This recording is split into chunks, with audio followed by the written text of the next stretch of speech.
One traders, what's going on, Algo fam? How we doing? Welcome to the show. We are looking at our favorite Algorand ALGO on that ticker 2028 right now after just a lot of extremely nice upside gains.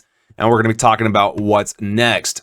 So yesterday, I actually did make a tweet over on Twitter about how Algorand is destined to be pulling back soon, and it will last a couple of days at least. And I did claim that I'll do a video, so I obviously have to make good on that. And that's what we're looking at right now for Algo.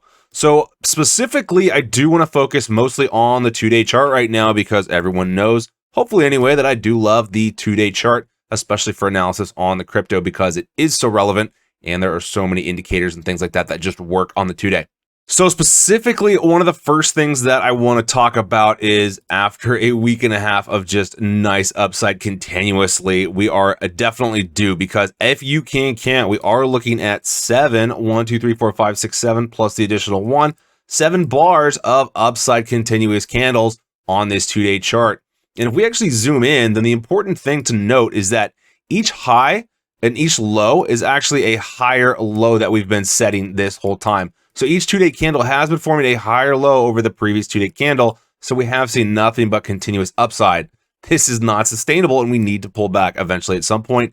And especially because we have seen 7, this actually has not happened before in the history of Algorand. So even at the biggest spike, so if we look back at the start of 2021, we were only even looking at that point at 6 candles to the upside. So even before that, zooming out the most recent times, and even before the COVID crash, looking at 6 candles of upside. So never seen a consecutive 7 green bullish candles in a row. So that's definitely another one of the big signs leading us to believe that we are going to be getting some selling pressure coming in. Secondly, we are going to be looking at currently being stuck up at this big, nice point of resistance that has been a big resistive zone ever since actually pulling back down from it right during the FTX crash. So the last retest and the last bounce got stuck up right in between these two levels as well. So that is right where we are currently on this pattern right now with Algorand. And now next thing, I actually do want to pull up the technical indicators here and specifically look at the stochastic RSI. So the stochastic RSI is just the relative strength index for the stochastic oscillator, which is effectively kind of like a MACD type where we do have the same sort of lines. So we still have a signal line and obviously the other line as well. So we do get the bullish crosses and the bearish crosses as well.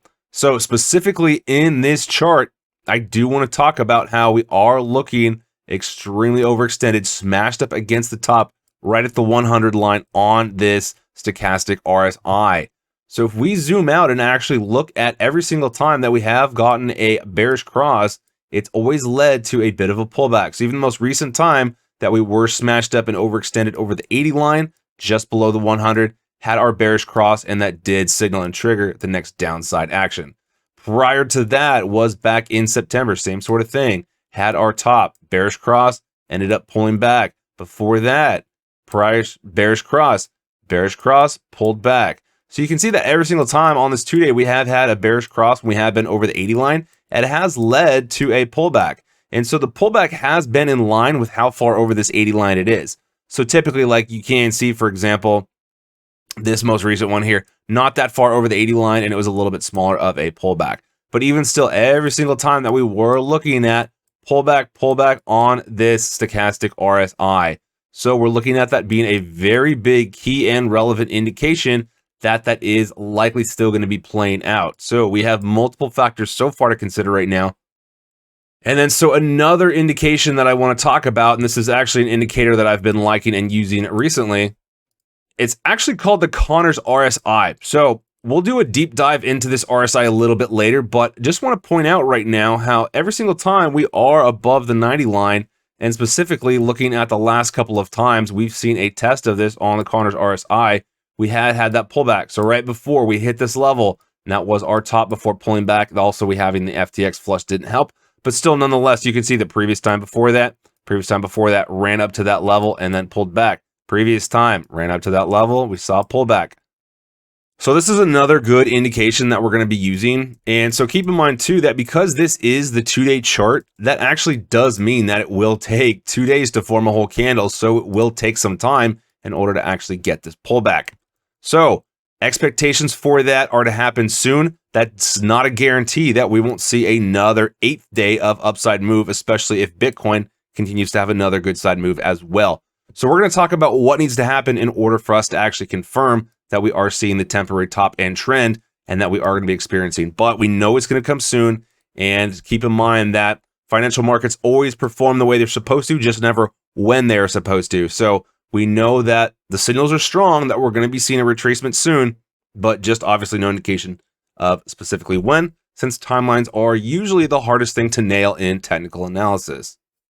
So for this, we're actually going to switch over to the shorter charts. So we're going to look at the 4-hour first. Now, as you can see, this 4 hours had a very nice, consistent, and continuous uptrend. So right now, we're looking like we might be seeing a lower high, but we could be pulling back to set a higher low and a continuation pattern. If that does play out, then there's no guarantee yet, but it will depend on how that ultimately ends up breaking. So a bearish break will confirm that that trend high is in and that we will be experiencing that longer term pullback. But obviously in a bullish scenario, a bullish break from there would be continuation to the upside, and we wouldn't be expecting that bearish break just yet. So what has to happen is we do have to start changing trends on some of the shorter time frames first. So as you can see right now on the 1 hour, for example, we have been getting stuck up at pretty big resistance, just shy at 2080, and now we are seeing a lower high resistance at 2040. So if we do pull back, big key critical level is going to be whether or not we can defend 1980. If that does happen, then that's pretty much going to be almost certain confirmation that we're likely going to experience a trend top in at that point, and then we are going to see some lower lows. So if we do actually get to that point, then what would we be looking at for supports to the downside? So for that, let's actually go ahead and zoom out. Do want to flip over to the 4 hours. It's a little bit cleaner here in this instance. So first big notable line is going to be right at about 1950. And as you can see, that was the big point that we actually smashed to see this big run up into the current consolidation point. So a break back below that would be almost confirmation that we would see that once again as resistance and then likely see lower lows at that point. So that's going to be one of the big targets as well to make sure that we do hold in the event that we want to see a little bit longer of an even potential bull flag.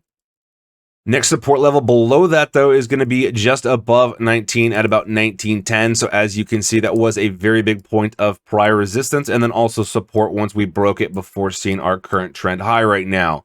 So two big support lines, 1952 and then also 1910, are going to be needing to hold up. If that does break, then that'll be another big sign that we're pretty much going to be testing some of these lower lows.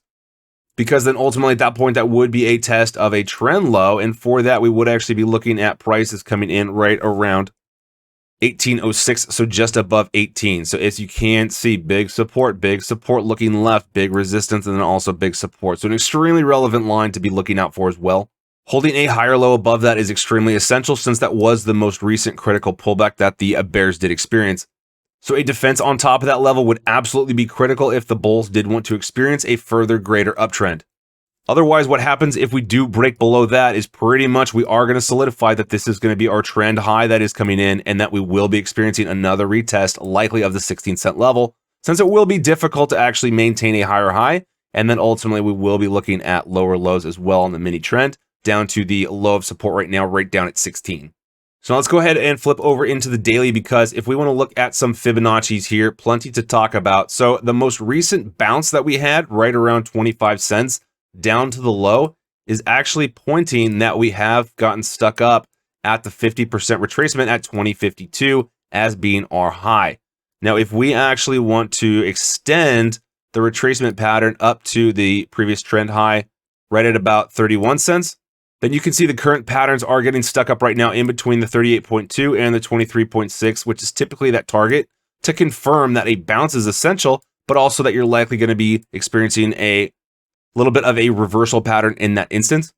And it's the same thing to the upside as well. So for example, if we did flip this pattern and actually had it from a low to a high point, then pretty much the way this would work is that we wouldn't want to see a pullback past the 38.2 or even just below that, because then pretty much down to the 50 and below is going to confirm that that trend high is in. So same sort of thing. The higher we bounce on this retracement or on this move, the more likely it is that this is ultimately going to end up being the bottom that is established. If you do have any questions on that concept, drop me a note down below or drop me a note down below anyway. But pretty much on this pullback, where we actually find lower support is going to be an extremely important factor in whether or not this has been the establishment of a bottom for the bear market right now for Algorand. So now let's do a target to the downside for what we could see if we do want to go ahead and establish that. So zooming in right now, and let's actually expand this pattern up. Like we just talked about, we want to see a pullback no greater than the 38.2 if we do want to see a shot at a new trend high above effectively 20.5. So right now, based on the way the Fibonacci's are coming in right now, we're looking at 38.2 being 18.99 cents, so effectively the 19-cent level. So if we do pull back, that would actually be a very nice level to also be able to confirm exponential moving average support. Additionally, if we do look left, that was the big point of resistance on this big pullback, which is exactly what we would want to see. So a run up, establish resistance, which does flip to become next support. So 19 cents is ultimately and ideally the level that we want to look at if we do establish a pullback over the next couple of days. That's going to be an extremely big and important target. Anything below that is going to be blowing past the 38.2, which does mean that it's going to be a little bit harder in that instance, not impossible, obviously, but especially if we do get down to about 61.8%, which is at 17.88 right now, that's going to make it extremely tough for the bulls to run up and actually see a new trend high in any of the short-term or immediate futures. So those are going to be our targets and what we're looking out for when we do talk about a retracement coming back in and confirming some lower supports. So let me know what you think down in the comment sections below and where you're going to have your buy orders and where you are going to be looking to buy Algorand if we do in fact continue to get a little bit more of that pullback. So would love hearing back from everyone in the comments down below. And with that, that actually is going to go ahead and wrap up the show and the update right now on Algorand. If you did enjoy, please hit the thumbs up, like, and subscribe button if you haven't done so just yet. Do appreciate all the continued love and support, as always does mean so much. Stay safe, take care everyone, and I'll catch you back in the next video.